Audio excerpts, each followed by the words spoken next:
Alors, ce message a un titre, et ce titre, c'est « Sur la terre comme au ciel ». Sur la terre comme au ciel. Dans Romains 14, au verset 17, il nous est dit que le royaume de Dieu n'est pas une affaire de nourriture et de boisson, il consiste en la justice, la paix et la joie que donne le Saint-Esprit. Le royaume de Dieu consiste en la justice, la joie et la paix que donne le Saint-Esprit. Premièrement, cela nous permet de comprendre que le royaume de Dieu n'est pas un lieu précis sur terre. Le royaume de Dieu n'est pas à Jérusalem, même si Jérusalem est la ville sainte par excellence. Le royaume de Dieu est une réalité spirituelle qui peut être partout et tout particulièrement ici. Et notre partenariat avec le Saint-Esprit fait toute la différence. En Matthieu 12, 28, Jésus dit « Si c'est par l'Esprit de Dieu que je chasse les démons, alors de toute évidence, le royaume de Dieu est venu jusqu'à vous. » Pourquoi ? Imaginons que je sois un individu tourmenté, que Benjamin ou David chasse le démon qui est en moi et qu'il sort. Nous en avons eu, vendredi dernier, un bel exemple. Jésus décrit là pourquoi le démon est parti. C'est que le royaume de Dieu est un royaume de lumière. Le royaume de Satan est un domaine de ténèbres. Quand la lumière vient, c'est valable dans le monde physique, mais c'est aussi valable dans le monde spirituel. Quand la lumière vient, quand la gloire et la splendeur de Dieu vient, c'est pour ça que j'ai prié pour que la gloire de Dieu descende, les ténèbres s'enfuient. Parce que le royaume de Dieu, c'est aussi la réalité de son gouvernement, son règne. Jésus, vous le savez, nous a enseigné à prier qui es aux cieux, que ton nom soit sanctifié, que ton règne vienne, que ta volonté soit faite sur la terre, comme elle l'est au ciel, en fait. Nous savons que les démons qui nous tourmentent n'existent pas au ciel. Il n'y en a pas. Notre responsabilité, c'est de prier pour que les réalités célestes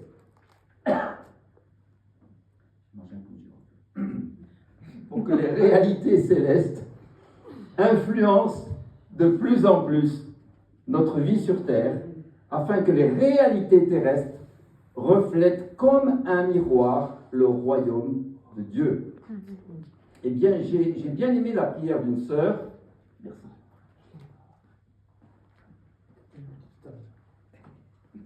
Merci. Je comprends pourquoi les orateurs ont des petites bouteilles. J'ai bien aimé donc la prière d'une sœur qui disait ce n'est pas à la terre de monter vers le ciel, mais c'est plutôt le bon mouvement, c'est le ciel qui descend sur la terre. Amen.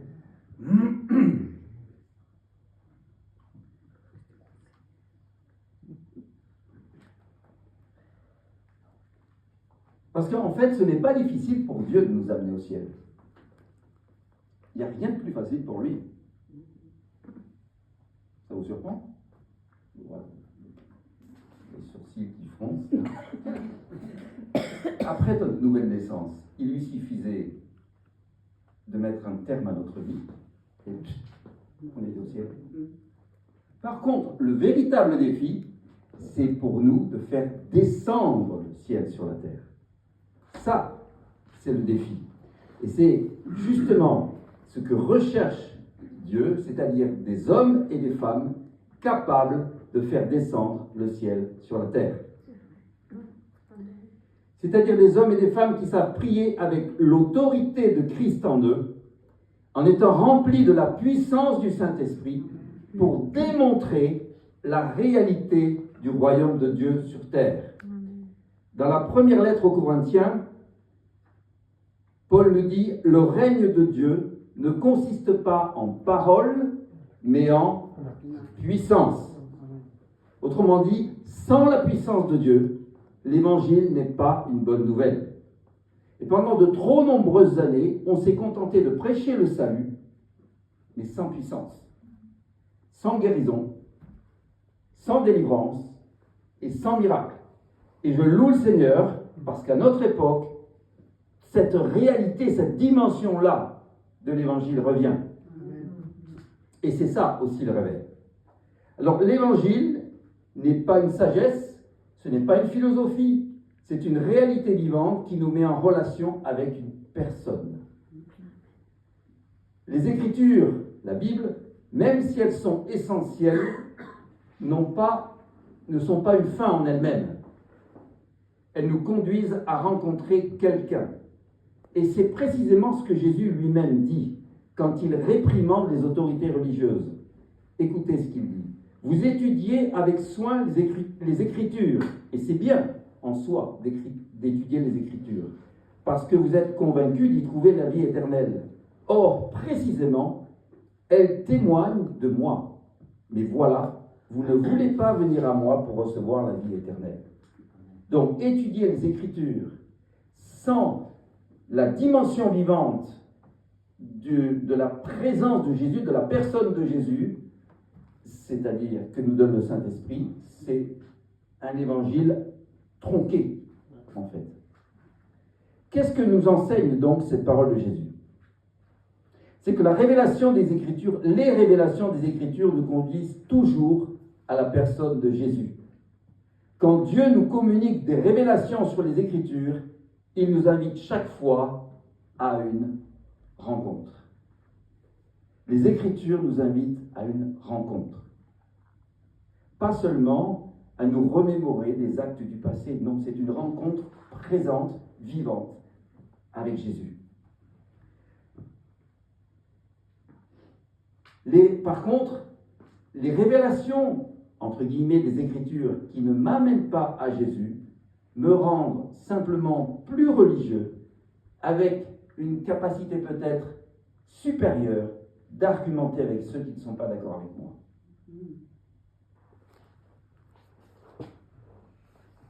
Donc, attention à ces argumentations bibliques qui ne mènent à rien et qui sont en fait des actes purement religieux. Parce que quand on est conduit à la personne de Jésus, on est conduit à l'amour incarné.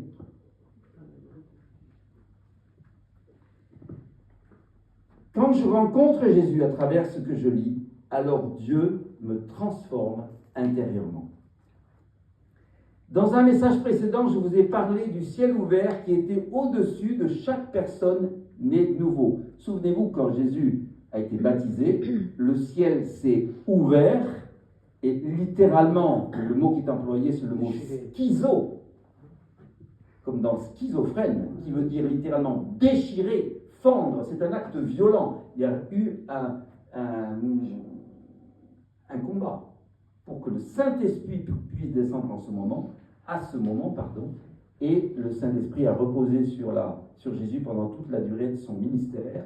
Et c'est exactement ce qui s'est passé aussi pour nous, quand nous avons été baptisés. Alors, je vais utiliser une image. Imaginons que vous ayez un voisin, ici, non, je ne vais pas dire toi, parce que tu vas voir l'image, ça te concerne pas. Donc, que vous ayez un voisin, ici, qui est engagé dans l'occultisme. Tu vois, c'est pas toi. De l'autre côté, vous avez un voisin, là, qui est un dealer de drogue. Donc, un voisin dans l'occultisme, un voisin dealer de drogue. Vous savez que grâce au Saint-Esprit, on discerne les personnes et on perçoit ce qui se passe. On ne sait pas toujours exactement ce qui se passe, mais on perçoit qu'il y a quelque chose de ténébreux. Vous rentrez donc chez vous et vous êtes conscient qu'il y a des ténèbres ici et qu'il y a des ténèbres là. Le Saint-Esprit, quand le Saint-Esprit vous donne cette conscience-là, c'est pour vous équiper pour prier. Nous équiper d'ailleurs pour prier. Cette conscience me donne des directions de prière. Elle ne doit pas m'éloigner de ma perception de Dieu. Et ça, c'est important.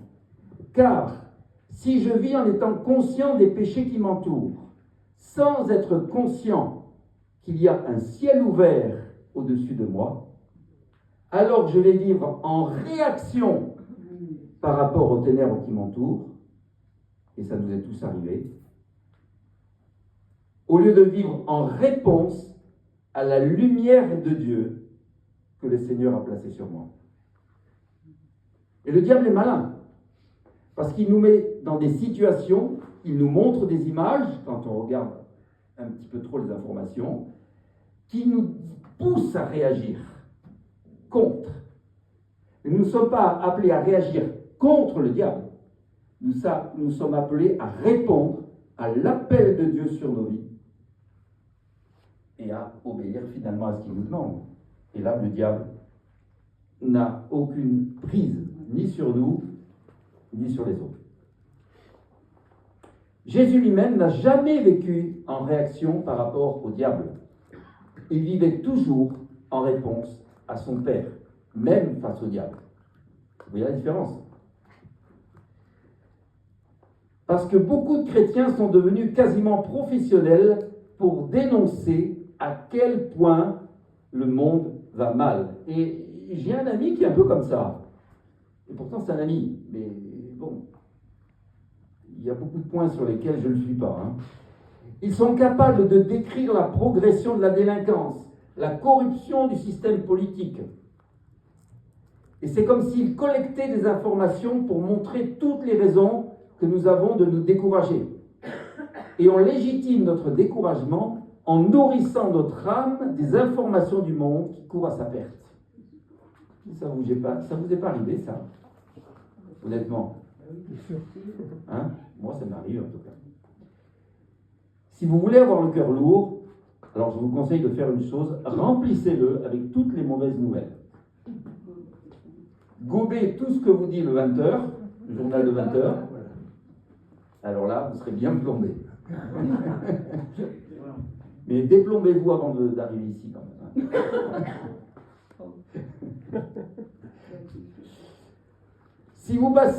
Si nous passons plus de temps sur les réseaux sociaux ou à regarder les nouvelles que nous passons de temps dans la parole de Dieu, alors notre dépression nous sera imposée par qui? Par nous-mêmes. Nous ne pouvons pas porter notre attention sur un problème particulier sans en être affectés, quel qu'il soit, l'économie, l'écologie, l'identité sexuelle, les menaces de guerre.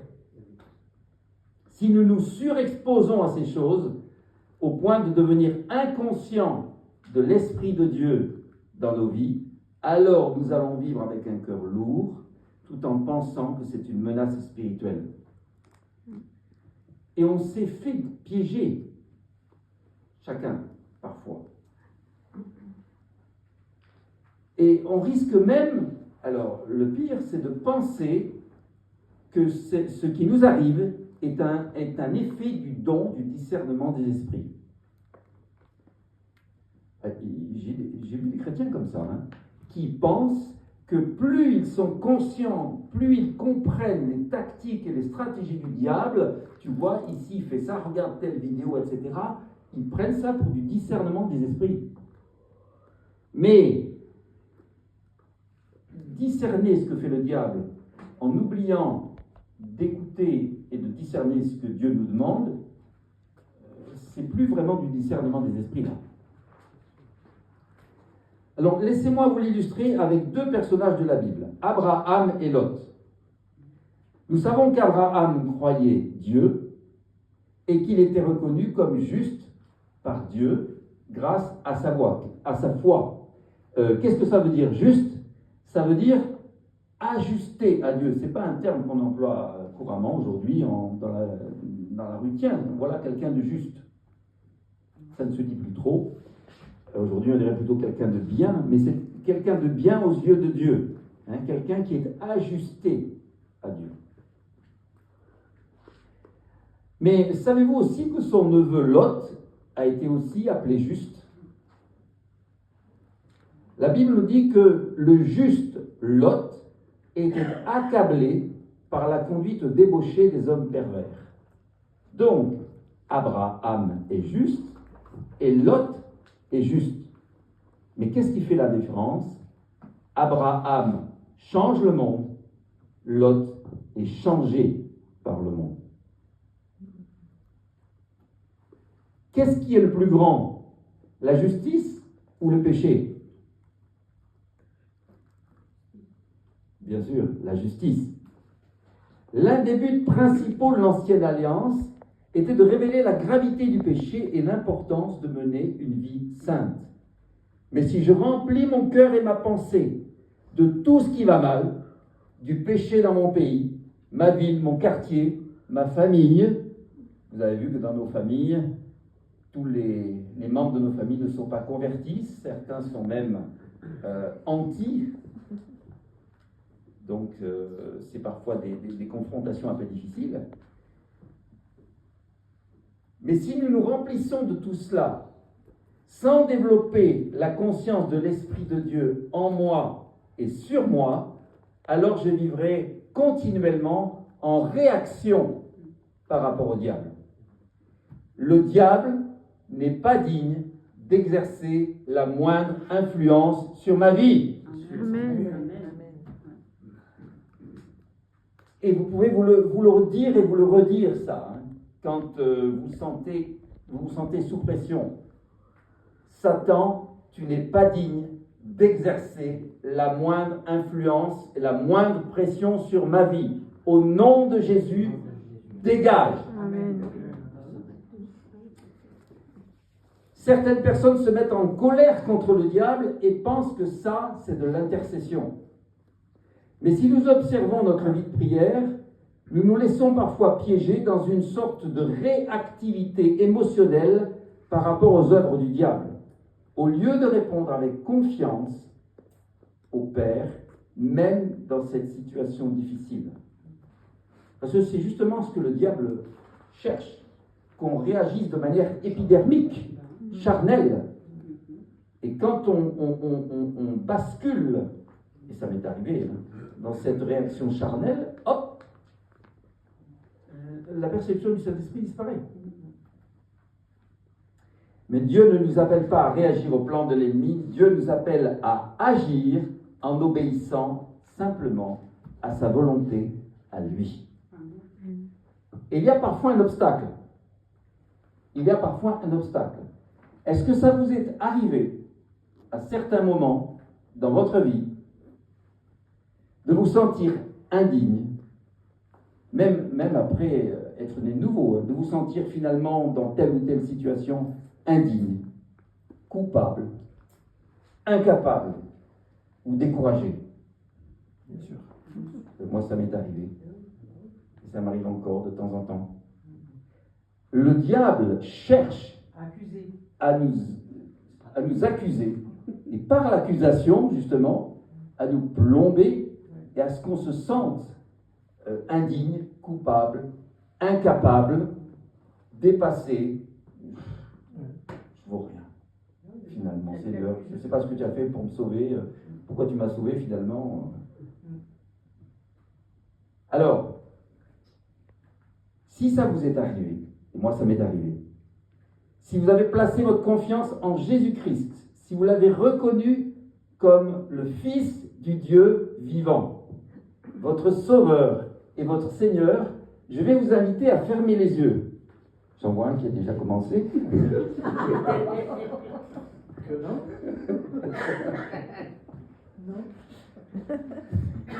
Je vais vous inviter à fermer les yeux et à vous laisser porter par ce que je vais déclarer.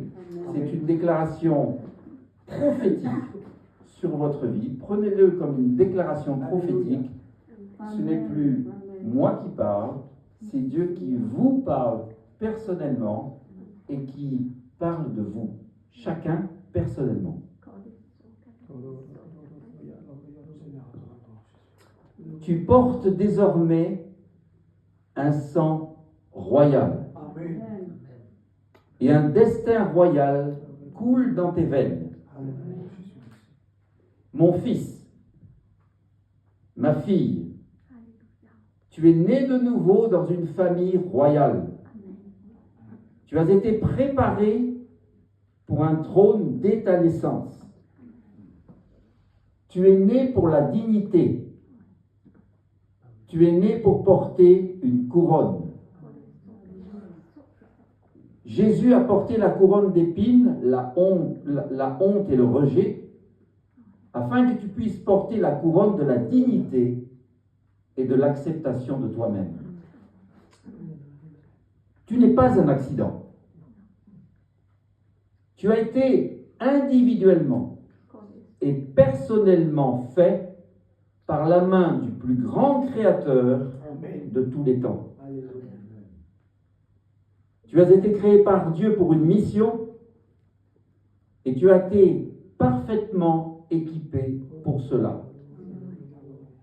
Pour exercer l'autorité, tu dois briser le mensonge de tout négativisme venant de toi-même ou des autres et marcher comme un enfant royal. Car tu as été fait pour porter une couronne. Cette couronne est portée sur la tête, elle couvre ton intelligence et détruit toutes les forteresses de la peur et du rejet. Amen. Tu es un enfant du roi des rois désormais. Mais ce que tu portes au plus profond de toi, ce que tu ressens dans ton âme n'est pas la réalité. Mais ce que tu portes au plus profond de toi, tes aspirations, tes rêves, tes talents, ton ADN, ta vie spirituelle, voilà ta réalité.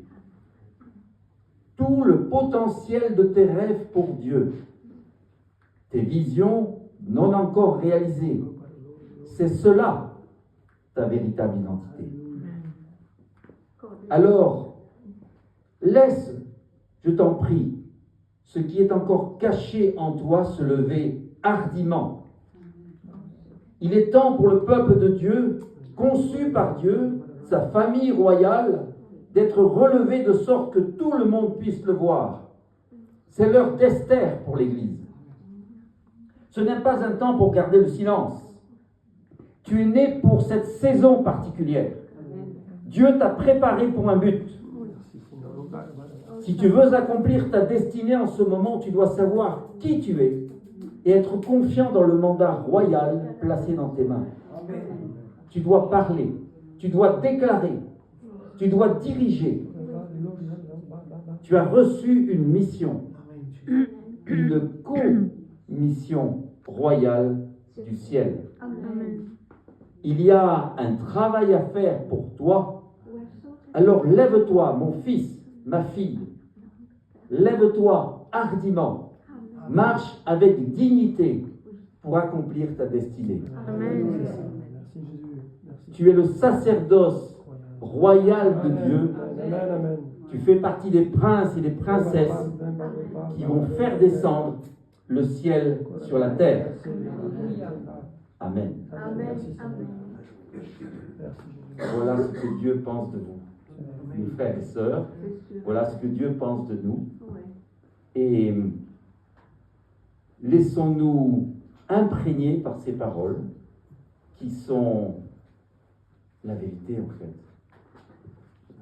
Ce ne sont pas des versets bibliques, mais quand on lit la Bible, nous sommes bien fils du roi des rois, prince et princesse, et nous devons entrer dans cette dimension de prince et de princesse, et aussi dans cette mission d'être les représentants du roi des rois sur terre. C'est Dieu qu'il faut applaudir. Alors,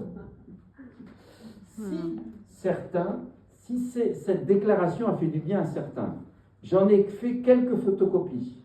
Ah oui. Je